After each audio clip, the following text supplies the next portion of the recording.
don't mind if you'll indulge me, Jeff. Oh, no, I'll give you enough rope to hang yourself. Okay. It was the best of times. It was the worst of times. It was the age of wisdom. It was the age of foolishness. It was the epic of belief. It was the epic of incredulity. Incredulity. It was the season of light. It was the season of darkness. It was the spring of hope. It was the winter of despair. Mm-hmm.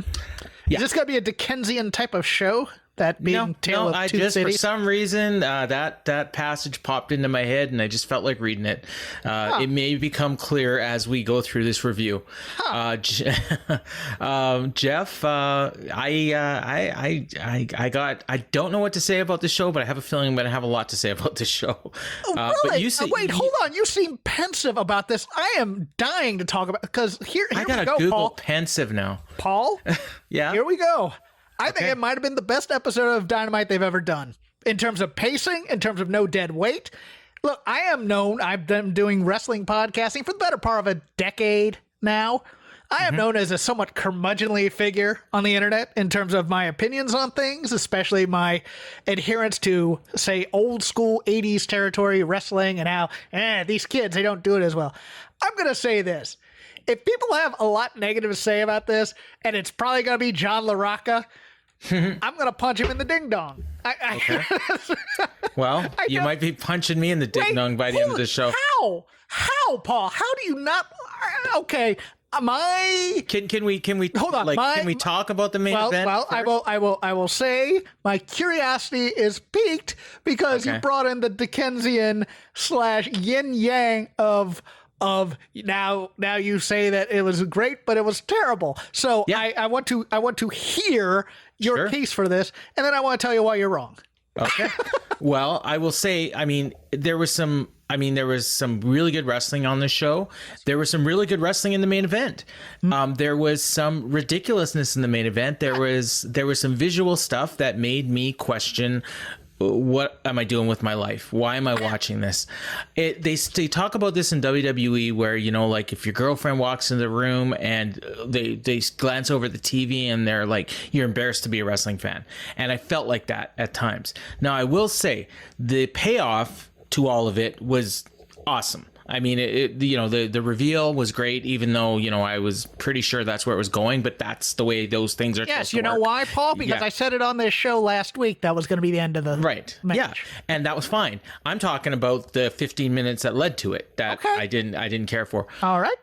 And I would just you've got the world champion out there. You've got, the tag team the things are running around. We've got Adam Cole, who's supposedly the biggest star in pro wrestling, out there in ridiculous spray tan. And the fourth wheel on a goofball 8-man tag team, and I don't know. I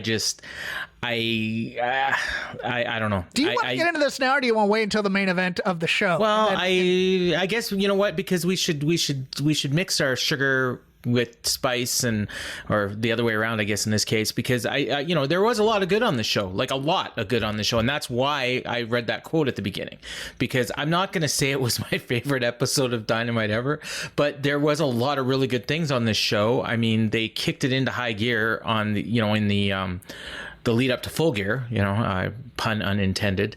And that was really good. It was almost like they do this every time. It's like it all of a sudden occurs to Tony that, oh my God, we got to pay for you in 2 weeks. So let's get some of these matches going. And that's fine. That's all you need. You don't need any. You could do it the last week if you want to. But the one thing I'll say before we get too much into it, because I don't want to forget it later, is people always criticize WWE for the way they do their holiday theme matches. Yes. And they did the exact same thing here. And it's like one of the things, I won't say the one thing, 'cause there's a lot of things that I don't want them to copy from WWE, but this is one of them. I don't know. It wouldn't. Okay, yeah. go. No, yeah, finish, that's it. I'm done. I'm done for now. Here is you're not seeing the forest from the trees, I think. Okay. In my opinion. Here's what I will say. You had all this great wrestling. The Elite are mostly a goofball sports entertainment heel. How do we put this?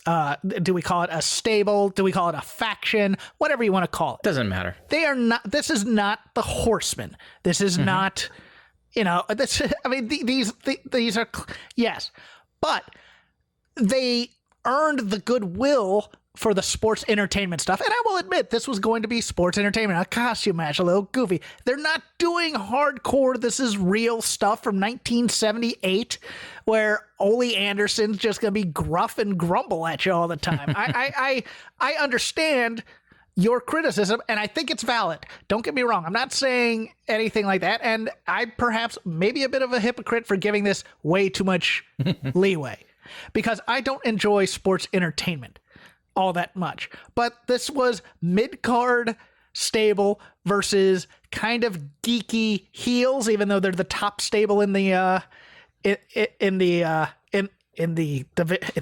in the company. And you know, theoretically in the world, the way they present the company. Yeah. I mean, you know, this is not how I would present the Elite if I had my druthers, but this is how they're going to go about it, and this is how they've always been for as long as I can remember, even going back so far as to Mount Rushmore 2.0. And I've told you about this. I watched a match in PWG where all they did for the first 5 minutes all the Bucks did for the first 5 minutes of the match was do suck it and super kicks. Suck it, super kick. Suck it, suck it, suck it, super kick. I mean, and it's a... We are dinosaurs doing a wrestling podcast of modern wrestling, right? Maybe I'm the hypocrite then, because I like that stuff that you just talked about. Like, I liked when I was in New Japan and I saw Matt Jackson doing that in the Best of the Super Juniors tournament or whatever it was, where he was just doing the suck it. Do you like Taguchi like 50 million times? Oh, I love Taguchi matches. Okay. But that's the thing. It's Taguchi.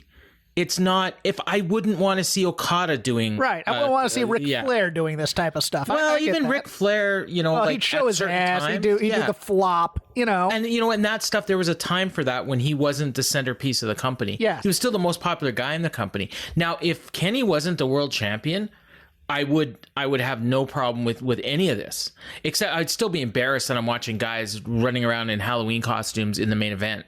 It reminds me of that match that Kenny Omega and Nakazawa had where they used baby oil. Yeah. You know, it reminds me of that. There was one, and then there was another one on one of the Fighter Fest shows where it was Nakazawa and some DJ or something. Okay. Like, I will allow me a small sub point. I don't find Kenny Omega to be a particularly good champion. I think Don Callis brings all the championship stuff to the act, to be honest with you. Okay, yeah, and I mean, in the ring, obviously he's the best. Yes, but character is characters. Not. Yeah, I mean, he's had his moments. Yes, he's had his moments. You know, like when he was feuding with Christian, it was not too bad. But right now, it's like no. To me, he's playing a guy playing a video game wrestler character or a pop culture wrestler character, as opposed to giving off, but he's always had those instincts too. So now, is he acting like this because he knows he's about to lose the title and he's... No, this is just what he enjoys doing. Okay, and Tony's just letting him do it. Yeah.